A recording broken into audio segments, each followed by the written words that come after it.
Hello everyone, welcome to EditUp. So today in the success story session, we have with us Mr. Ashutosh, and he has cleared RBI Grade B exam this year. So welcome to EditUp, sir. Thank you. Thanks for having me here. Congratulations for clearing the examination. And so we will know about his journey that he followed. And he did his graduation and post-graduation in 2018. He cleared his post-graduation in 2018 in economics from IIT Kharagpur. And after that, he gave the RBI exam in which in phase 1, he cleared phase 1 and he couldn't clear the phase 2 by only 5 marks. And then he started the preparation of UPSC and different exams. So we will know more about him, about his journey from him. So sir, can you tell us something about the journey that you followed? Yeah. As you said, I graduated in 2018 from the Integrated Master's course in Economics from IIT Kharagpur, after which I started my preparation for UPSC and RBI. Yes. And I gave my attempt for the first attempt in 2018 for RBI, cleared phase 1, didn't clear phase 2. And then I also gave my UPSC exam prelims in 2019. I cleared that as well, okay. But I couldn't clear mains. And meanwhile, I had joined as a research associate at the Indian School of Business in Hyderabad. And by the time in October 2020, when my marks for my mains came, I had missed my UPSC mains only by a small margin. So I came back to prepare for UPSC and RBI. And this year I gave my RBI exam starting in March 2021. And yeah. And it's been 6 months now, but yeah, I finally cleared it when the results came on 11th. Okay, congratulations, sir. And sir, what was your motivation? Like after your graduation, you just came to the RBI. You started giving the RBI exam. So what was your motivation behind going to that side? So I am trained as an economist, and I wanted to use that skill set for working for the social sector or like for helping people. And by helping people takes a lot of forms. I did not want to per se work for the private sector because I had some experience working for an investment bank in Mumbai as an analyst for a credit analytics bureau in Bangalore as an intern of both of these. And I didn't find a sync with them per se, a lot more sync. But so I decided to appear for these particular exams where I could make a positive change. And yeah, contribute to the institutional story of these particular organizations. Okay, that's really interesting. So you started with the preparation. Now we will talk about the strategy that you followed. And starting with the phase 1, so there are like different sections like QRE. Right. How did you prepare for that and the English? Right. So the phase 1 has, I think, 4 sections: general awareness, logical reasoning, quantitative aptitude, and English. Yes. Now, my strategy was that quantitative aptitude, logical reasoning, and English were not a problem for me because I have had an extensive quantitative background both in my school days because I was a science student, and in IIT I had gone through a lot of mathematical training, so that was not an issue for me. Yes. English was also I've been an English medium student and I read a lot, so that was not an issue for me. My issue mainly stemmed from the fact that general knowledge was 80 marks out of the 200 questions that is asked. And the general knowledge questions are extremely different from what I was studying. Normally, I was largely preparing for UPSC, and this was a part of it. But the UPSC questions and the general knowledge questions in RBI are extremely different. And that's why I had to tailor my preparation for general awareness for RBI. Now, for that, what happened was there are the booklets, and especially EditUp brings out a monthly compendium of current affairs and it releases them. And what I did was I took a test series and I took these monthly compendiums, and I had a strategy that every day I will take a test and I will also revise 1 month of current affairs, right? And yeah, and there are daily summaries presented on various websites on the internet as well. So I just went through all of these. Okay, so like you think that the mock tests are very important for an aspirant? So yeah, they are the most. I mean, see, even I know that if I can sit with the quantitative reasoning question or a logical reasoning question and solve it, I'll solve it. That's not an issue. The point is solving it in a time-bound manner when you have sectional timings as well. Yes. Right. The point is, in that particular atmosphere, in that particular examination setting, with a time constraint for every question overall for a section, you have to be very careful about the time you're assigning to it. So Yes. what I did, I took a test series, and every second day or every day I almost did a test for phase one. And I mean, when I ran out of my test series, there are a lot of websites that offer free tests for RBI Grade B mock test, phase one as well. And I just like solved all of as much as possible. So because I think it's a two-hour test, I think. Yes. Right. And yeah, and with sectional, it used to come down to 2.5 hours for me, because for me, the general knowledge section I used to complete it in 15 minutes, and the English section I used to complete it in 15 minutes. So I was able to save half an hour. So for me, every test was like 2.5 hours. So I used to give 2.5 hours every day to this. And not only just giving the test, I just like to point this out. After the test, I used to sit and just go through everything I did wrong. Okay. Yeah, that's very important. So that's crucial, because general awareness, okay, you cannot cover the entire scope of it, right? But if you see a question, you did it wrong, okay, but why did I did it wrong? If it repeats, I'm never going to do it wrong again. That was my thing. Okay, I did it wrong once, I will not do it wrong again. And I had an entire Excel spreadsheet in which, like, every test that I gave, what are the total number of questions were always 200, number of questions I attempted, what were like sectional, what were my correct, incorrect, and what my accuracy. The accuracy was important because, as I mentioned, the timing bit. So if I was spending too much time on a particular set of questions and I was not getting it right, then that's an issue. Yes. So I had to correct that. Okay, so I'm spending too much time on questions that I'm not answering correctly. So I have to like change my strategy there. So for that, over time I developed a strategy. Okay, I'll go through all these questions quickly. It doesn't matter if I'm not solving them. But then so in logical reasoning on quantitative aptitude, you have questions that are not part of the 4 to 5 questions or the paragraph questions. Yes. Per se, and they're very simple. You can solve it in, like, if you have speed, you can solve it very quickly. So I developed this technique that, okay, I'll go through them quickly, and okay, the small questions I can answer quickly and get over with it. So what this allowed me to do was I can clear the sectional cutoff no matter what. Yes. Okay, Ashutosh, can you like tell the aspirants that how many like months of GS is important? Like how many months they should study? Okay. So I covered 6 months, but this year I can tell you what I did was I didn't prepare the examination on 6th March, if I remember correctly, phase 1. And I think RBI asked current affairs of 4th March as well. Okay. Yeah. So I didn't prepare for the March current affairs. I was like, oh, ek hafta bacha hai. There's no need to prepare for that. I mean, the paper would already be set, but they asked me 4th March, 2nd March questions as well. I was thinking, oh, I missed the March one thing. So 6 months I prepared per se, but yeah, do not miss even the last week, because that is going to turn up in the paper as I had experienced this year. Okay, so the learnings that you gave from your experience were like that the current part is very important. Even if the exam is next day, you should study something, like the GS should be like till last day. As well as you told that about 6 months of the GS is important, like general awareness, you should do at least 6 months.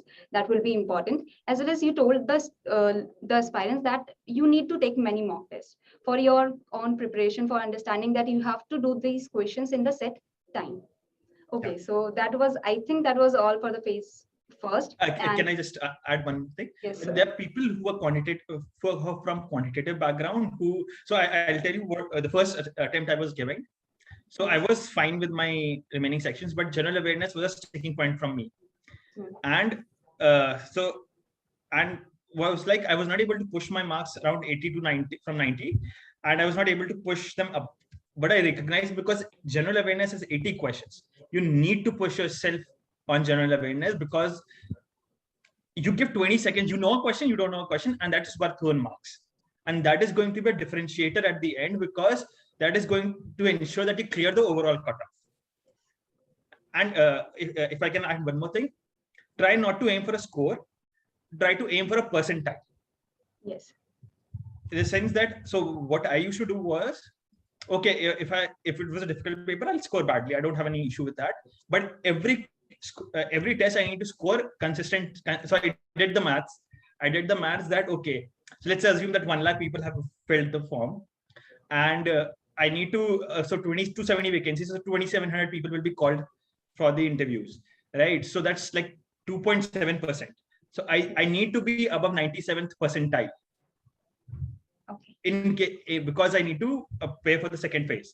right? So I did the maths, and my aim in that particular sense became that I need to clear that percentile cutoff in every test that I gave. It doesn't matter if it's an easy or difficult thing. I need to be consistent. And at the onset, I was not clearing it.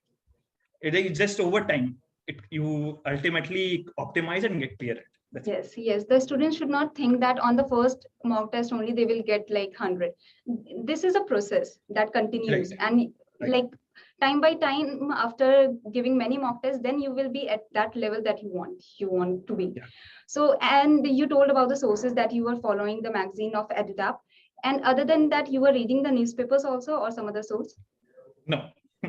Surprisingly, I do not follow any newspaper. For me, there's a cost benefit calculation. Yeah. That if it's going to be asked, the magazine would have covered it.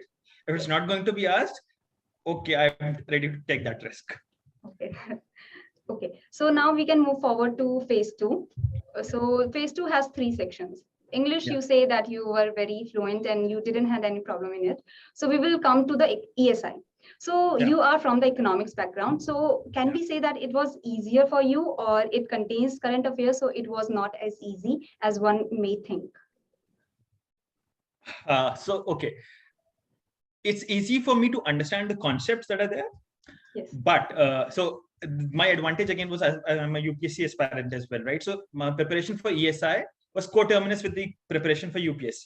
Yes. And given that the format has changed, which put a lot of people in a quandary that, oh, how would I attempt a main like a subjective question? I didn't have that particular issue because I had given mains previously, and I was comfortable writing subjective answers as well. Okay. And most of the economic and social issues are covered in the UPSC section as well. And I mean, you can find sources online, that free sources available, or there's some roving sources always available that you can refer to boost up all your ESI sections. And most important for ESI, always cover the budget, always cover the economic survey. Because this year there was a direct question with the subjective question was like, give 5 takeaways from the Indian budget for this union budget 2021-22. It's like, okay, I have covered the budget, I can list them all for you, right? And I was also preparing for the DEPR exam, the second phase of the DEPR, and most of the economic sections also made a part of my DEPR preparation as well, because of which I was comfortable attempting the ESI section. Okay. And so, if I can just take a moment again, sorry, I'm so sorry. No, sir. The English part, while I was fine with it, I didn't want to leave anything to chance. So as part of the instructions to the candidates, the RBI releases a sample paper of English, Yes. right, which has the some topics on essay, a reading comprehension, and a paragraph for Prezi. I just practiced that paragraph of Prezi so as to ensure I do not lose out marks on Prezi. Okay, nice. So the sources that you followed were online sources, different sources you saw, and you just studied in a like set pattern that you have to study all the ESI news, and you have to study the union budget and the survey, and that was the thing that you followed, and that helped you in the ESI section. And now, like you told, the sources were also online. So now we will move to the FM, like the finance and management. So from like the economics background helped in that section, or it was like completely new for you? No, so the economics background helps a lot, because finance, the questions that the RBI has recently been asking are actually an overlap with the economics questions. So they ask about repo, reverse repo, right? So these kind of questions they are now asking in finance and management part, and that is actually covered in the economics preparation if you are sincerely doing it. So you'll read about the functions of the RBI and the tools that the RBI has at its disposal, and that covers it, and that's normally not an issue. Apart from that, people also prepare for numericals in finance, which was covered as part of my coursework in college. So I just like revised major formulas that were covered in my coursework, and that was it, finance. Yes, but like the numericals are like a very small part of finance. Yeah, so, very small. I mean, I think in recent times, I haven't even asked any numericals. At least my experience has been they haven't asked any numericals. So if you want to focus more, you can focus on the ESI and the other part of FM, and you can give less time or very less time to the numericals so that you do not waste much time. Okay, yeah. That was nice. And the sources that you follow for FM, like for the finance and management? For the management part, there are firstly, the in RBI in its notification mentions each of the models that it considers a part of management. Yes. Have a look at it Mm. and just Google it, or just like go on YouTube and search. So I found this channel that was brilliant. It was Dr. Amit Lal's channel. He has covered massively almost everything, all the models, and I just watched. So I'm more of a visual learner. So if you give me readings, it's a little difficult for me to like capture the entire scope of it, right? Yes. So I just watched all the videos, and just like even one day before the exam, I just like put it on 2x and revised everything. And management was covered that way. Finance, again, I didn't have any hard, so I had my notes from UPSC and everything. I just went through that, and that is my coverage. And one part of both important, which I mugged up separately, was all the indices and reports. Okay. So RBI has this tendency to ask paragraph questions on who releases this index, what are its components, and what was India's rank. So these were my 3 major coverage, and I like went through everything. It's just I did not miss out on anything. That was it. So the learning that we got, that you have to have a thorough understanding of the syllabus, and you should not go out of the syllabus. That we have to understand management, so we'll do everything about management. That should not be your idea. You should do only that is in the syllabus that is given. The models and everything is given. So go through it, go in the YouTube or any other source, and you can just understand the models. Okay, so it was very nice. Now we can move forward to interview. So like, how was interview for you? How was the panel? Did they grill a lot? Yeah, so no, actually. Again, I was preparing for the interview for both DR and DPR. So it was funny because my DR interview was on 18th of August. And I went, I had prepared, so I had given a lot of mocks, and everyone had told me be thorough with the website of RBI. I went in. The first question they asked me, why did you go to an IIT to study economics? I was like, okay, we're going to start from here. So I explained to him, that I wanted a quantitative treatment, and it allows a lot of opportunities as well, a lot of internship opportunities, and it exposes you to a lot of practical sides. And they were okay, but it does not have any answer. So I defended it saying, okay, no, but it's an up and coming department. We are rising. If you look at the QS ranks, I defended it by that. There was a funny question that was, "Tum JEE se hi aate ho na? Like, do you come through JEE Advanced?" I was like, yes, sir, we come through JEE itself. No, not an issue. And I was like, at that point, I was like, okay, this is going way off track from what I had hoped, because I was like, I've covered thoroughly the RBI website. I've covered every report that you have issued. Please ask me about that. Yes. And it was completely off track. But okay, I was able to cope with the questions. I prepared for that question. Why are you doing economics in an IIT? And then we moved on. I had gone to London to participate in a valuation Olympiad. So they asked me, okay, you like doing valuation and stuff. So you like into stock markets. Okay, tell me, how will you value a bank? I was like, okay, sir. So I said, like, one of the methods that is uses free cash flow. You cannot use, so his immediate, you cannot use that to value a bank. I was like, next method you can use is a multiple method. Okay, so what kind of multiples you use? I said P2E, price to earning ratios, or price to book value ratios. So it's like, okay, one bank has a price to book value ratio of 1 and another of 1.5. Why do you think there's a difference? So I explained him that. He was satisfied. And then there was a panelist. And while I was thorough with the RBI website, what I had not done was, on the day of the interview, I had not checked that website. What had happened was, the last night, they had updated about the financial inclusion index. Yes. Right. And the next panelist was, okay, what does RBI use? How does RBI make the financial inclusion index? I was like, okay, so I'm not sure about the financial inclusion index. It's not an issue. That was the only question the panelist asked me. It moved on to the final panelist.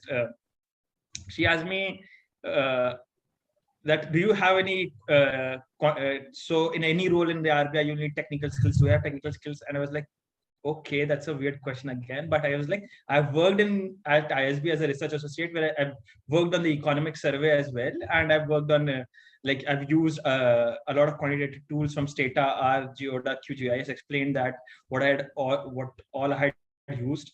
So she was like, but you don't have any certificate. I was like, okay, I don't have certificates, but I've worked on the real thing. So okay, then it was like, okay, that's it. Okay. So the learning is that they can ask anything. You shouldn't go with a mindset. that they will ask in this pattern and this. And you like in phase 1 also you told about that you need to study till last day. Yes. And in the interview also you have to study till last day, otherwise they will ask you anything from the morning also. So that's a real good learning for the aspirants. I just missed one thing. I think one of the panelists that was grilling me on valuation, he asked me about, have you heard about the IL&FS crisis? I said yes, and what was it all about, and what did RBI do? So I was like, yeah, I prepared this, so that was not an issue. Okay. So like you should know about the RBI website, what they are doing, what they are bringing new, and the indexes that they have, everything, as well as they can ask you some different questions. Like there was like a question came in my mind that sometimes see what happens that the aspirant is not like they are very like confused that how to say no to any question, or how to say that I don't know about this. So how can they present this kind of thing? Yeah, so my strategy was, I'm so sorry, sir. I'm currently unaware about it, but I'll definitely go back and have a look at it. Okay. Yeah. My strategy was this, like, I apologize that I don't know about it, sir, right now. And I'll definitely go back and have a look at it. Yeah, because it shows that you want to learn at least. Yeah, that was my. Okay, so I think we covered all the sessions. Very like heartiest congratulations to you for clearing it. If there is any message or any advice for the aspirants that you want to give? I think so. It's a struggle sometimes, and definitely in this year it was a struggle because of the 6-month drawn-out process, and people lose a lot of heart about what is happening with the results, or what is happening in this process, this process is going wrong, it's going off track. I definitely think that's not the case. You have to be sure about your preparation. You have to be thorough with it. You have to be honest in your preparation. That if I'm not making marks, you have to recognize, I'm not getting marks because of this reason. You can't be like, I'll go and in the exam hall, RBI does not do this. It will ask it. No, you have to be honest in your preparation. You have to be brutally honest. If you're not getting marks, okay, I need to reset my strategy so that I can work on the points that I'm not, because of which I'm not getting marks. And that was my only strategy. I need to recognize when I'm losing marks, and I need to work on that. That's it. I mean, and just be thorough with your preparation. That's it. Yes. You need to self-analyze yourself, that where you are good, where you are bad, where you have to walk forward. And yes, so there was one other question, that you were a fresher when you gave your first RBI attempt. So there are many freshers that are looking at you. So even if you do not have the UPSC background at that time, still you were able to clear the phase 1, and you dropped the phase 2 like very less marks. So any advice for the freshers, because they dishearten themselves that we do not have the UPSC background and we might not be able to clear. So some advice for the freshers.